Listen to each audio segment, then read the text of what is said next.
Yo and hello everybody, Mike here, baseball collector. Welcome to, I guess this is our third installment, guys, of the 300 great cards, showing you guys what cards are in that set registry. I'm talking to my two compadres who love this set just as much as I do. Chris from Missouri, Ray from Philly. How you guys doing tonight? What's going on, guys? Good to be here, man. Good to be here. So if you don't know what we're talking about, if you've missed the first two, this is the book. Boom. Cheap book on Amazon. Great cards in it. Some head scratchers. We've talked about that before. Not a ton of head scratchers in this lot that we're going to do tonight. Ray, what years are we doing tonight? We're doing 1960 to 1964, a total of 21 cards. Okay. I have 20 of them. Chris, you have all 21, I would guess. Well, Mike, I thought I did. So you guys got me addicted to this set. And so I really thought I did. But my 64 Casey Stengel that we're going to show here, I had it marked as, but I have a 65. But I had it marked like it was his rookie. And then, there'll be another one that I'll come up with a good excuse on too. So I got most of them, but it's some of the lower hanging fruit I did not have. I'm missing two. Missing two. Well, Ray, where do you want to start, man? You tell us first, All right. and we'll go around. Okay, so the first card we're going to show is the 1960 Fleer Ted Williams. I have a 6. I have a 4. I have a 5. So we have the trifecta. It's funny because this is, Ray, I don't know if you know this, but this is what started Showcase Showdown, was us doing this. And it made me, and you're going to be on the Mike Schmidt episode if we ever pull Mike Schmidt. I'm waiting for that. Every time I look at that wheel, I'm like, Schmidt. I'm going to do, I wonder if I can do this. Yeah. Nice. Yeah, much better. Cards better. Now check this out. I have a Ted Williams that's autographed. Auto. Wow. And so, Mike, do you count that as part of this 300 great set? No, because I have a regular one. So okay. I don't. But now, if it was, this one happens to be dual graded, but they're both, the cards are 5s, and then the other one just happens to have an auto. But I love, like, one of them looks way better. I don't know if you can tell how much wider. I'll see it. Yeah, I sure can. So it's a much sharper card, the just non-autographed one. But I love them both. That's Ted Williams' last card, and playing days card anyway. And I just think that that's a very undervalued card, very underappreciated card. Yeah. And I can see why it's on this, on one of the 300 great cards as well, being Ted Williams' last card. Last card, yeah. Yeah. And his last Topps card is 58. Then he had the 59 Fleer set, the whole set, that he did exclusive, and then the 60 Fleer. And what did Ted do in his last at bat? Homer. Home run. He did. All right. Next up, what do we got? Next up is the rookie card, 1960 Topps of Yaz, Carl Yastrzemski.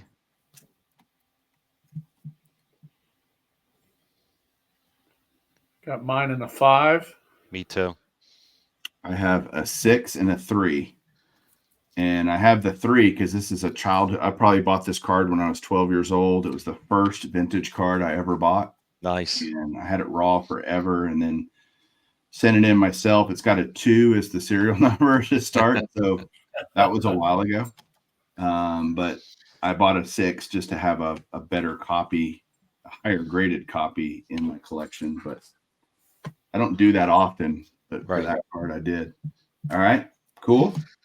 All right. Next up, another rookie. I think a very undervalued card, and that's a big stretch. 60 Topps, Willie McCovey, 5. I have a 5. And I have a 4. Well, if this was the style of Showcase Showdown, Ray would be winning right now, I think. So Not for long, Mike. Not for long. okay. The next one is one I'm missing. Now, I have a question on this one. It's the next one is the 1960 Topps Mantle. Is this covering either the All-Star card or the regular? Just the All-Star. Just Okay. the All-Star. And I have that in a 6. And I have it in a 4. This was one of the first cards I bought for this set graded. I thought I love this card. I wanted to make sure I bought a nice one. Again, this has a 2 on the front of the serial number, so it's been through the ringer. All right, next up. Next up, 1961 Topps of Roger Maris. I have a 6. I have a 4. I have a 4 as well. This is a crazy, sneaky, expensive card. Yeah, it's going up a little bit. And I'm pretty sure they picked this because this is the year of the 61 homers. You think? Absolutely. It doesn't show us stats though of the 60, of the 60. We'll get to that card in a minute. But he No, still you're was right. an MVP.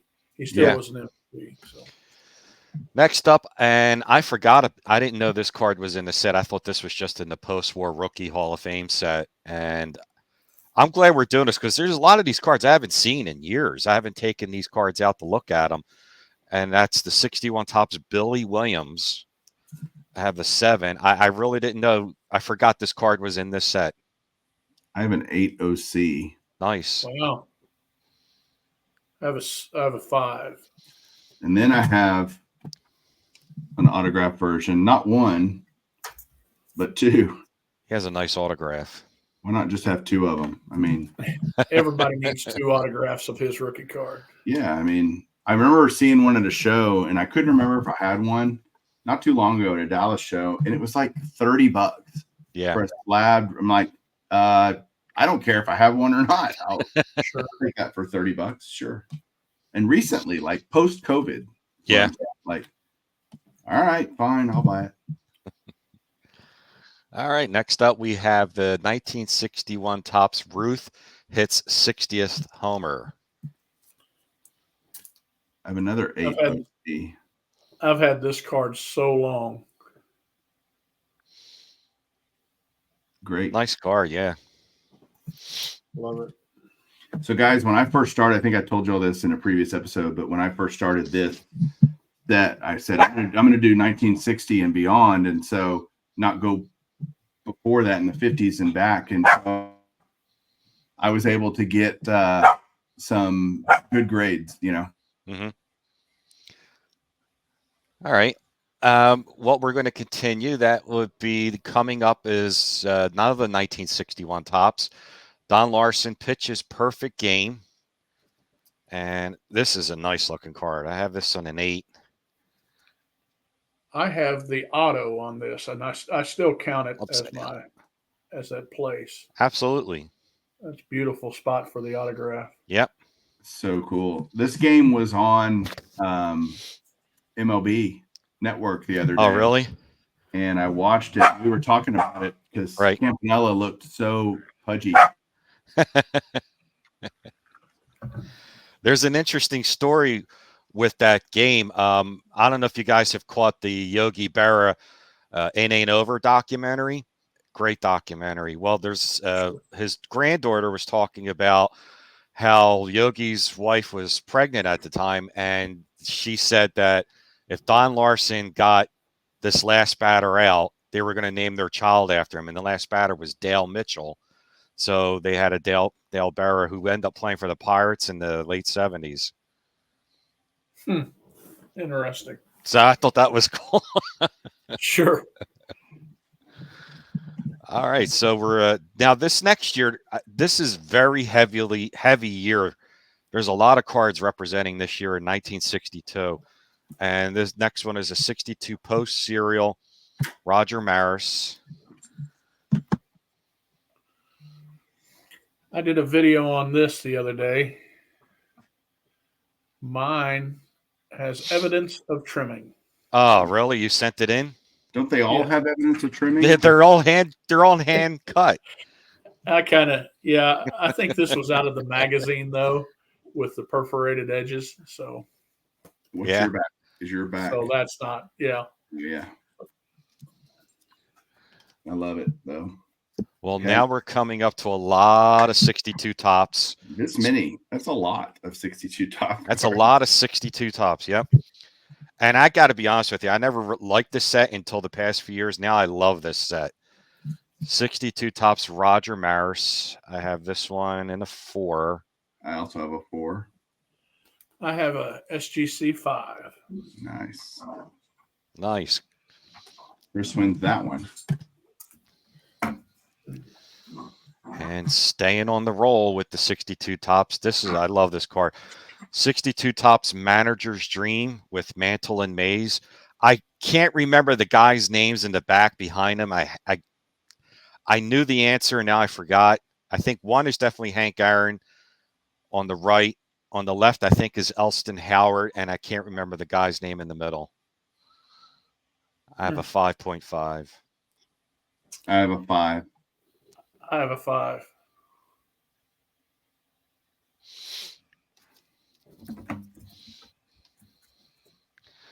And yep, we are still in 62 tops. So now we have the 62 tops Garrick and Ruth.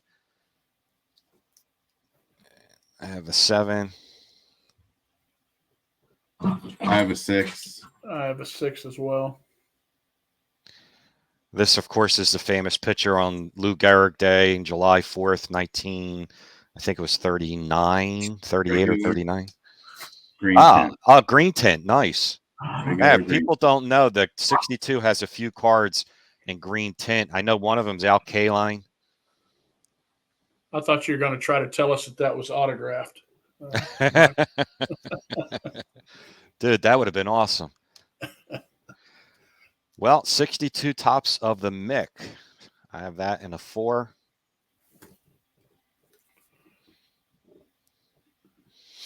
I have a 5. I have a 2.5. So I have a 25. And now we have a rookie card of a Hall of Famer, not as a player, but he is a Hall of Fame manager. 62 tops Joe Torre. I have a 6. 5. I have a big 1.5. Or 15. Yes. 15.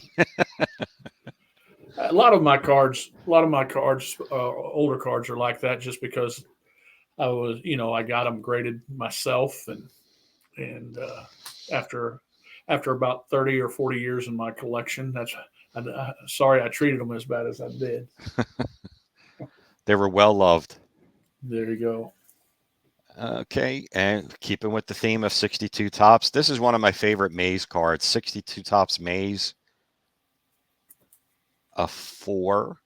Mike's got a 5. Chris got a 4. I love this Mays card. It's one of my favorite Mays cards.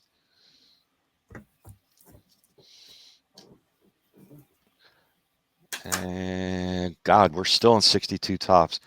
62 tops Maris Blast 61st homer. I think he was preoccupied, Mike Payne was, with Maris hitting 61 because he has 4 cards. Are you missing this one, Chris? No gots, Chris? I have it marked off in my book, but I couldn't find it going through my cards. So. Okay.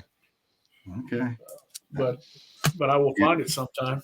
If you don't have it, can't find it, it doesn't exist. So you need to go buy another one. Yeah, true. And I'll find it that day. Oh, God. This is one of the weirdest rookie cards to me, the next card. 62 tops, Lou Brock. I have this in a 5.5. I have a 5. And I have a 4. Another little interesting. Whitewashed. The card always feels whitewashed. Like you see them it's like I don't know, like whitewashed is the right answer. A little interesting tidbit on this card. I know Jake, Legends Never Die, will probably definitely knows this. That card is in Sandlot. there's a scene in the treehouse where they have that card pinned up in the treehouse, and I stopped it 20 times. I'm like, is that a 62 Brock? And I'm like, oh my god.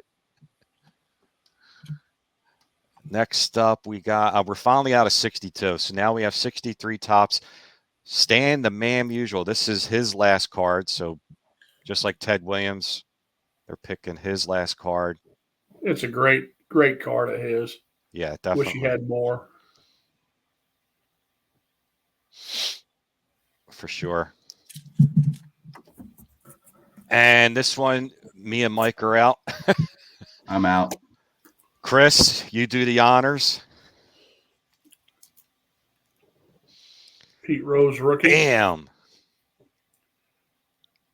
Real nice card. Even the floating heads, the floating heads don't bother me. I like it. I like the card. It doesn't bother me. Nah, no. Tony Alibis, it's not as pretty. It's not as pretty as that Stan Musial. Yeah. Stan Musial was beautiful. Let's see. Okay, so now we have 64 Topps. Casey Stengel. And I am out. I have a 6. Manager of the Mets. And he looks ancient. In this oh, yeah. set. He looked ancient when he was young. Yeah. I mean, he's never not looked like an old man. I think that's his rookie card. He's got plenty of them. But oh, man. It might be his last card, actually. I think so. Let me see. Yeah. Nope, he has one in 65, just like it. Oh, he does. Yeah, you're right. Yeah. You're right. Because you have that one. I have that one, yes. And are we on the last card already? Yeah, we're on the last card already. 1964 Topps. Topps in NL, Hank Aaron, Willie Mays. I do love that there's some cool combo cards on this list, For sure. Hank Aaron and Willie Mays. Topps in NL. Man. I think it's interesting how he gets fascinated with 1 year in each of the decades so far. I mean, yeah, in the 50s, he was really fascinated. Mike Payne, who I'm talking about, was fascinated with the 57 cards, right? The 1957 set. There's a ton of them in it, and I felt like 63 was just lightly mentioned with a couple cards, and they just a lot in 62. But there wasn't near as many mantle cards in this run as what there have been in the past. So yeah, we only had the 60 Topps All-Star and the 62. But there's some big ones coming up. Yeah, there is. There's one in particular that's really big. Well, next time we'll be on Ray's channel, right? Yep.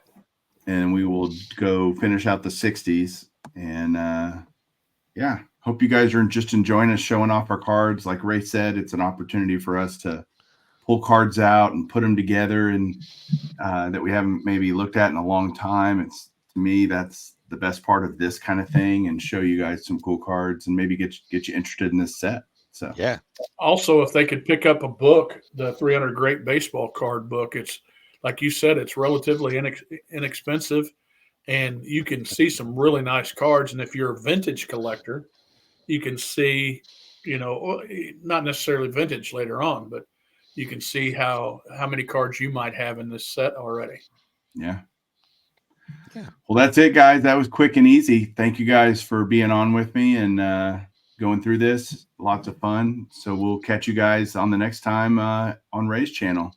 See you guys. Keep collecting.